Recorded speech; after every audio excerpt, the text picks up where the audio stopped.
Gente, bom dia a todos os presentes aqui. Eu queria agradecer também a fala da Karen, que foi extremamente verdadeira e provocativa, né? Me inquietou bastante, eu acredito que inquietou também a vocês, porque a gente vai ter que sair daqui hoje com discussões e uma agenda realmente efetiva para a saúde da população trans privada de liberdade no RN, certo?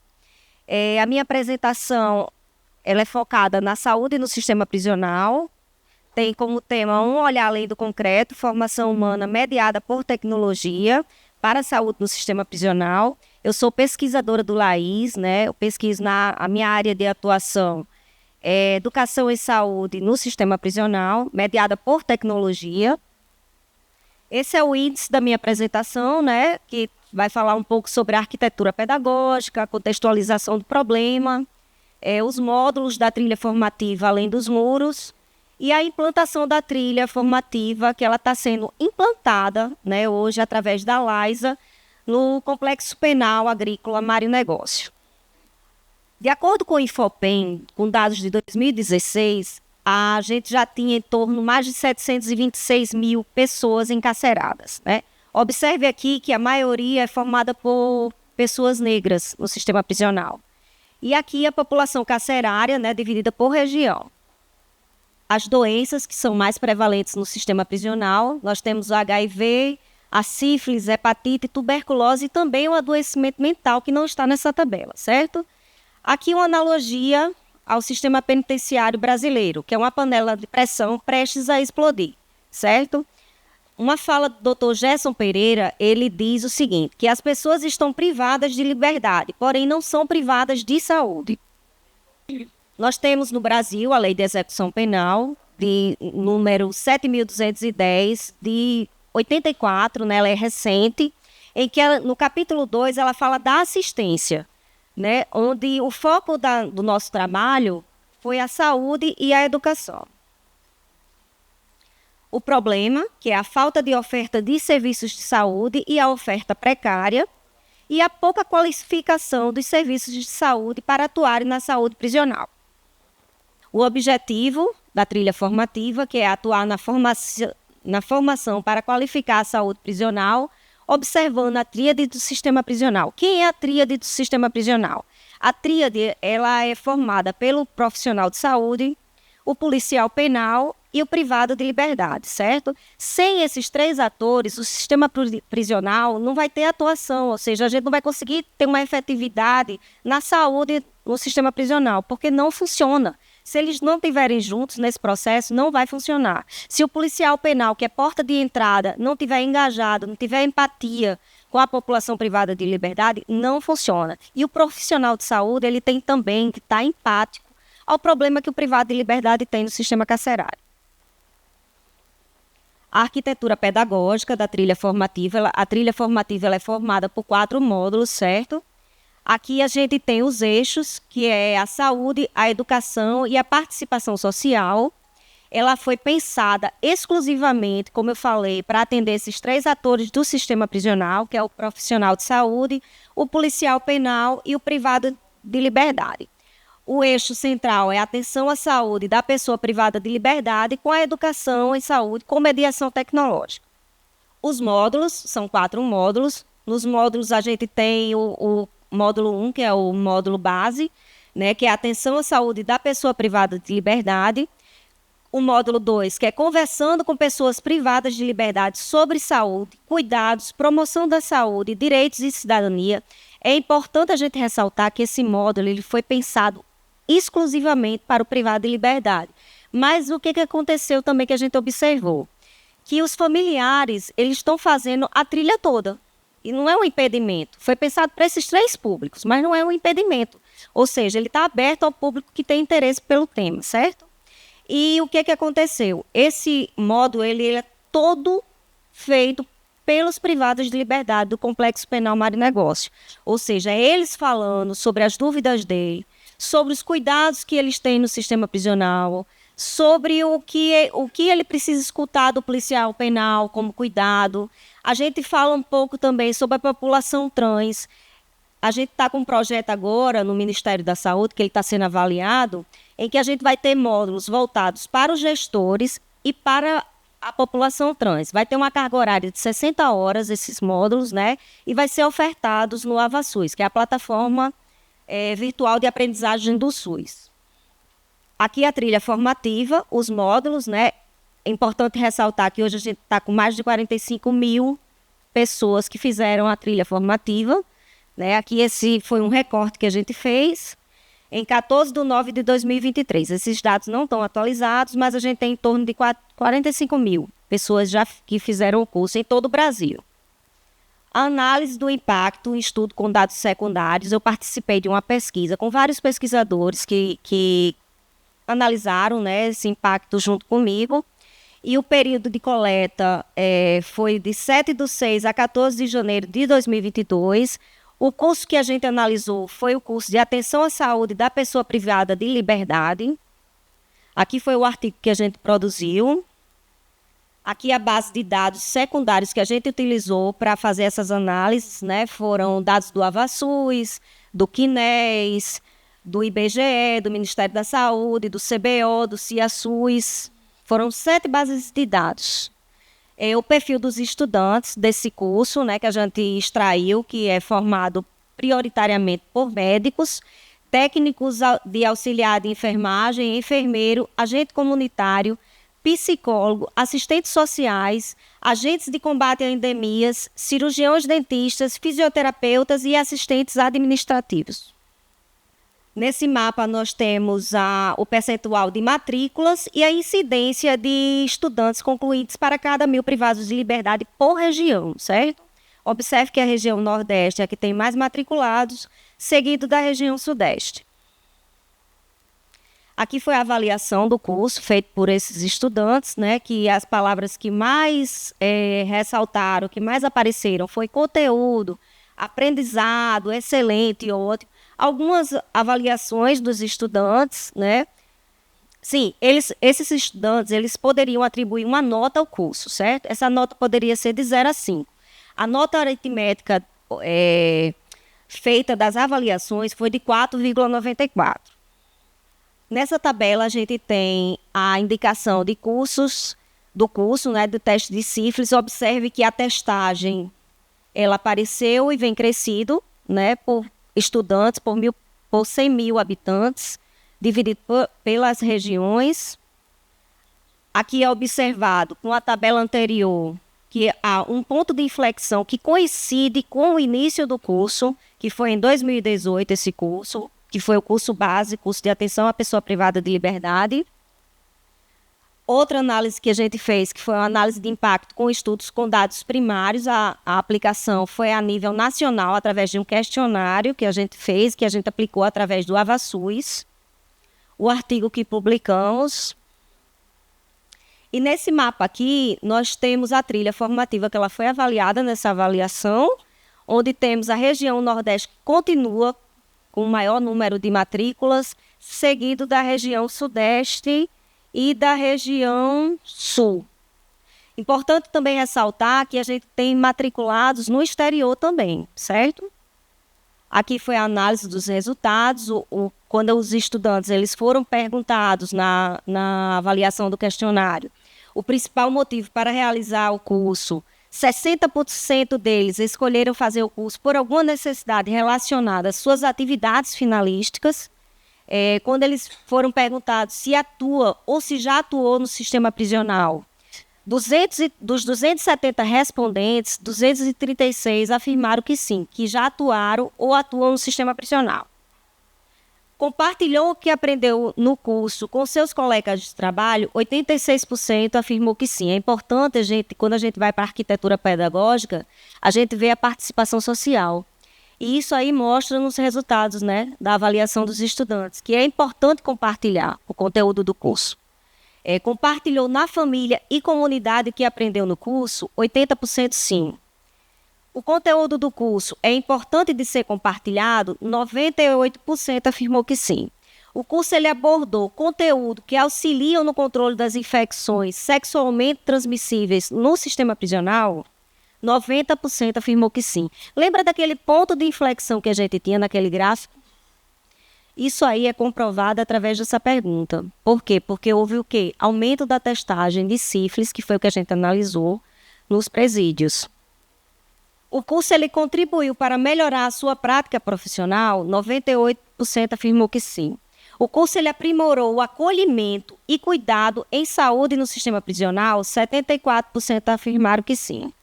O curso ele permitiu melhorar um serviço existente? 57% afirmou que sim.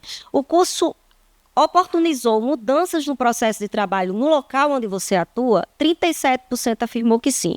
A gente pode até achar que é pouco, mas não é pouco, porque depende, sabe de quem? Do gestor, para que haja essa mudança. Não depende só do profissional, né? Aqui são os ODS, que a gente fez uma análise também, né, em que a gente correlacionou alguns ODS da Agenda 2030, onde a trilha formativa ela está na saúde e bem-estar, na educação de qualidade, igualdade de gênero, redução das desigualdades, que mais? Cidades e comunidades sustentáveis, paz e justiças e instituições eficazes. Aqui foi nossa produção acadêmica da nossa pesquisa, né? A gente publicou em revistas de alto impacto.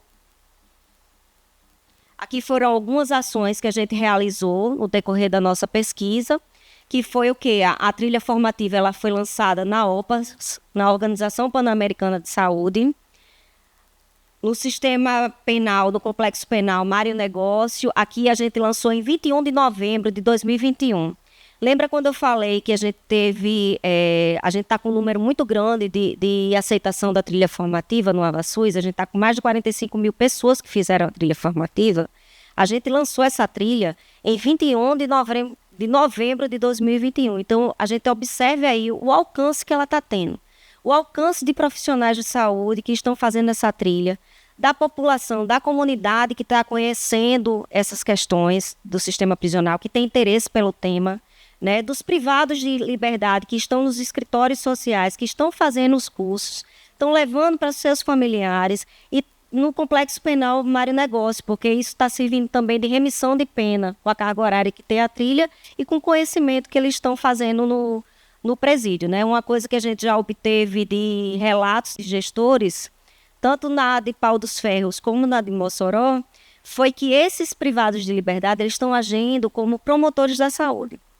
Eles estão tendo um cuidado maior com a saúde deles no presídio. Eles estão falando mais sobre saúde. Tem determinadas situações que eles dizem, gente, vamos se cuidar, não vamos fazer dessa forma, porque a gente pode adoecer, né? Então, isso é importante, é um feedback super positivo para a gente. Muito obrigada, mas antes de tudo, certo? Eu queria mostrar para vocês um documentário que foi realizado pela nossa pesquisadora Kaline Sampaio. Levanta o braço, Kaline. Tá ali.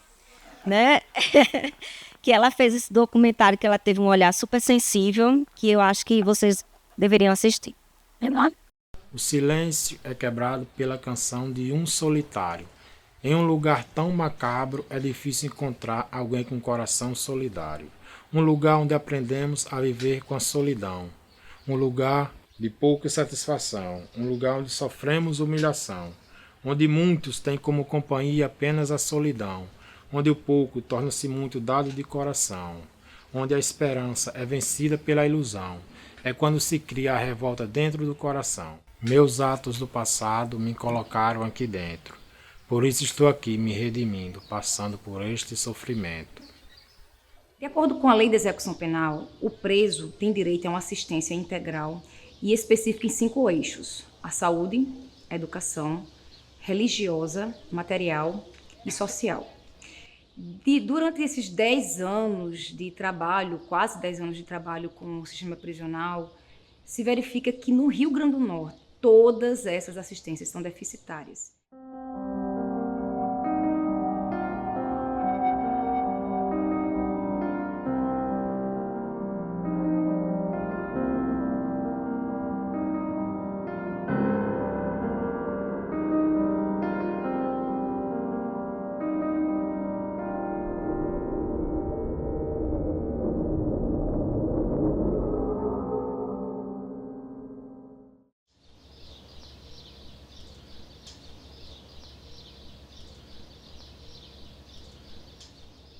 A saúde prisional e a educação estão diretamente relacionados, não só com a humanização da pena, com o benefício de se reduzir o cumprimento de pena e, portanto, o encarceramento, e principalmente no melhor retorno do apenado para a sociedade. Então, com base nisso, a Vara de Execução Penal, ela destinou a maior parte dos seus recursos oriundos de prestações pecuniárias para a construção de um ambiente adequado e seguro para o desenvolvimento da saúde prisional e da educação prisional. Essas prestações pecuniárias, elas são oriundas de espécie de pena que chamamos vulgarmente de alternativa. E aí, com base em editais que são lançados pela própria Vara, com a finalidade exclusiva do retorno desses recursos para a melhoria do sistema prisional, é que se viabilizou a construção de salas de aula e de ambulatórios dentro da Mário Negócio. E quando eu cheguei aqui, eu não vi estrutura alguma. A gente não tinha sala de aula, a gente não tinha carteira, a gente não tinha lápis para o aluno, não tinha caderno. A única coisa que eu tinha na minha mão era um pincel. E não tinha lousa para usar esse pincel. Então, minhas primeiras aulas, meus alunos sentaram no chão de um hall de entrada das celas, que chamam de viúva, né? E aí esse hall estreito, não era limpo, né? E tinha um odor horrível, cheio de mosca. E as condições que a gente tinha para dar aula era essa. E aí, no decorrer das aulas, a gente foi tentando conversar com eles, que era possível, através da educação, eles resgatarem sonhos, de terem um futuro diferente.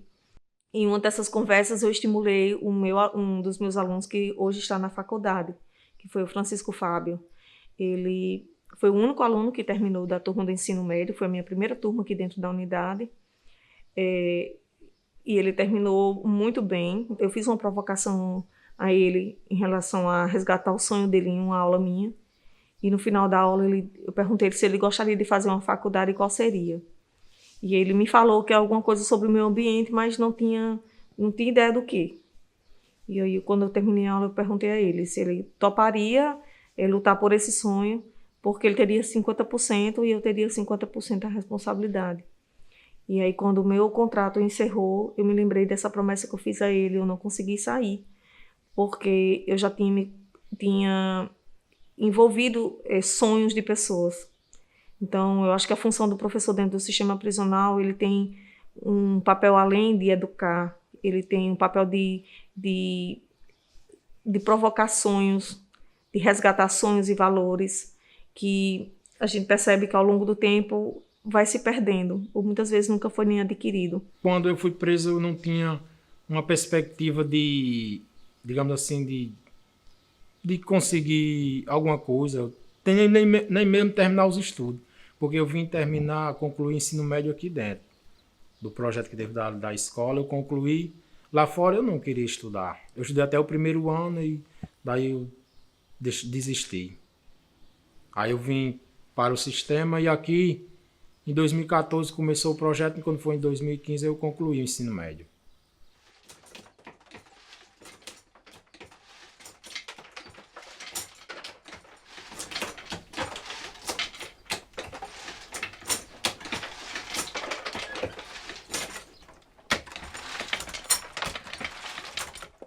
Que possa mudar essa perspectiva, né? Que antes não tinha de nada, não tinha nenhum certificado, hoje em dia até pelo menos um certificado de concluir o ensino médio.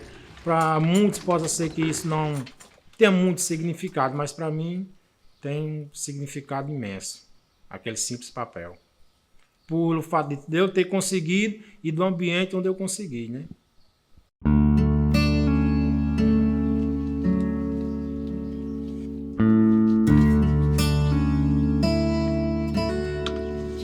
Cá, do almoço.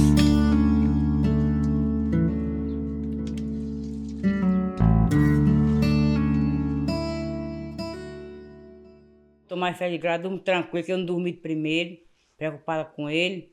Aí agora ele amanhã eu em casa, tô vendo ele toda hora mais eu, sei o que ele tá fazendo. E ele é um menino obediente, não dá trabalho a eu, mas graças a Deus, uma pessoa muito boa, meu filho. Eu é que vai ser pai também, tô muito contente. Várias mães chegavam na penitenciária querendo falar com a diretora, né? E preciso muito e não diziam o que era. Normalmente a gente atendia recebia achando que aquele preso estava sofrendo alguma opressão dentro da... E elas chegavam pedindo socorro, porque já tinha respostas de outras mães que os filhos estavam estudando, que estavam pensando de forma diferente, que já tinham se libertado, que não queria mais fazer parte de facção. E o mais interessante foi uma carta que uma delas trouxe para mim, de um garoto de 21 anos, que praticou assalto, era um bom filho, segundo ela, ele era um bom filho, e ela foi surpreendida com a prisão desse rapaz. E deu a oportunidade de estudar, ele foi um dos que entrou na universidade. E para ela, que quando ele estava na rua, ela não conseguiu dar a ele essa consciência de uma faculdade. E na penitenciária, através do nosso discurso, do nosso trabalho, ele foi inserido na faculdade. E ela deixou uma carta para mim, mostrando, nessa carta ela falava da gratidão que ela tinha, porque apesar do filho dela estar preso naquele momento, mas ela sentia ele liberto. O passado não pode apagar, mas como se fosse o passado fosse uma inspiração para o futuro.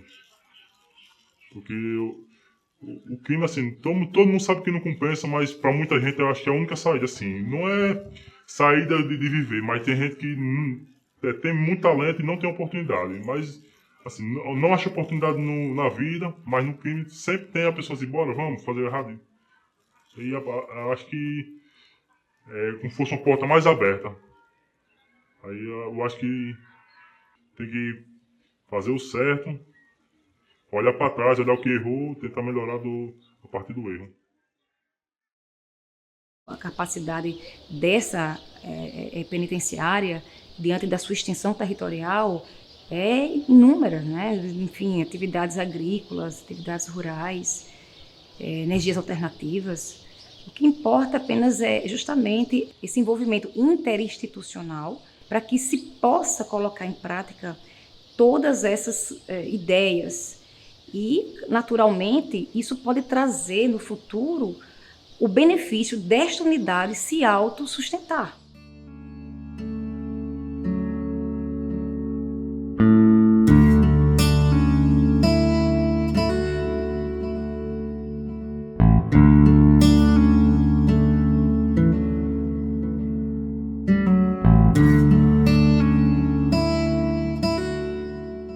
São atividades que eles podem fazer no seu ambiente de moradia.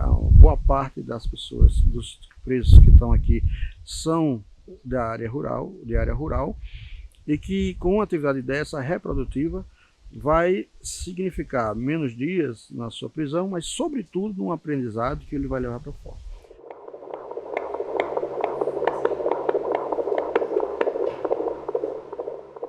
A saúde ainda é muito deficitária.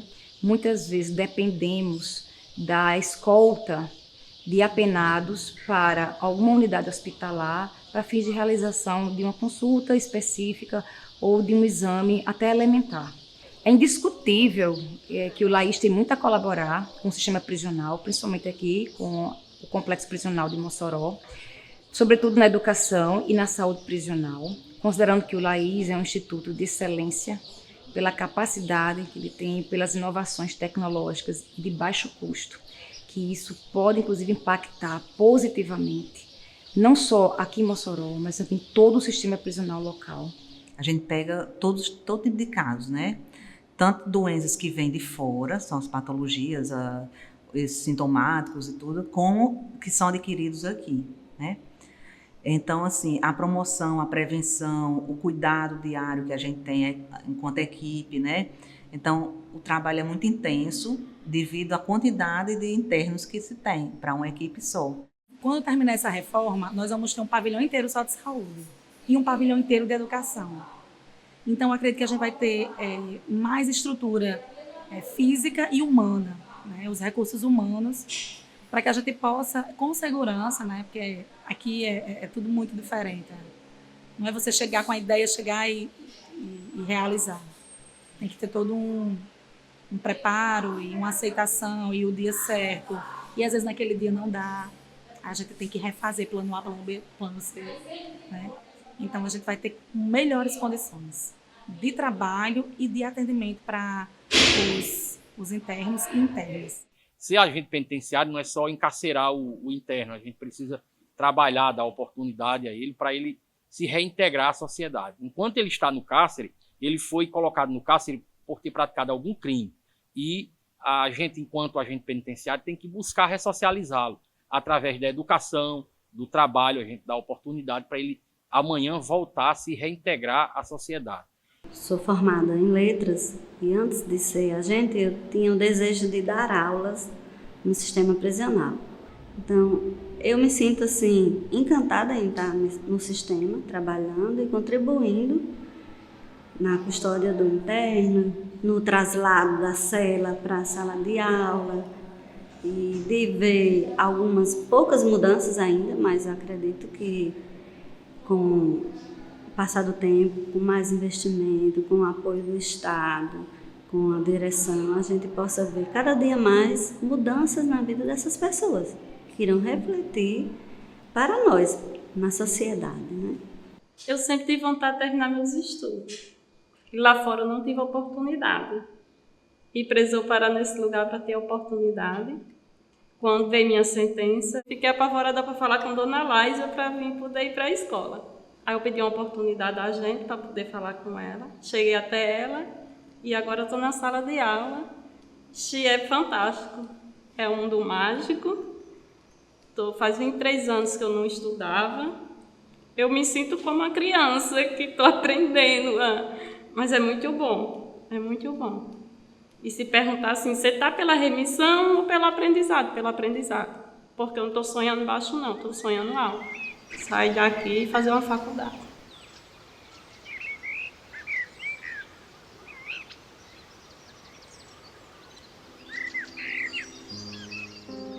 Para mim foi uma felicidade sem tamanho no dia que eu cheguei e vi as salas prontas de acordo com como que se pede em termos de segurança, os padrões de segurança. A sala climatizada, com toda a dignidade que um professor poderia ter. E aí eu me lembrei das minhas primeiras aulas.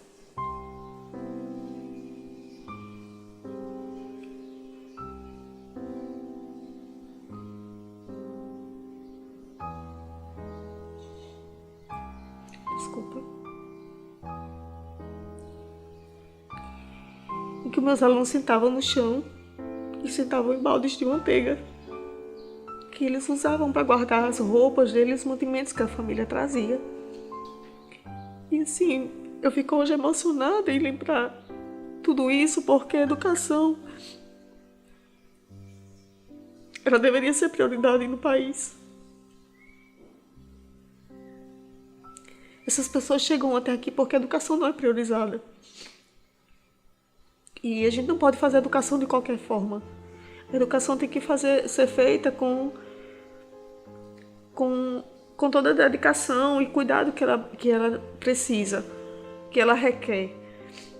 Até mesmo você dando aula ali, você vai descobrindo outros conhecimentos que eles têm, que a gente usa muito o Paulo Freire, né? A educação que o Paulo Freire nos deixou, que a gente aproveita muito o conhecimento deles.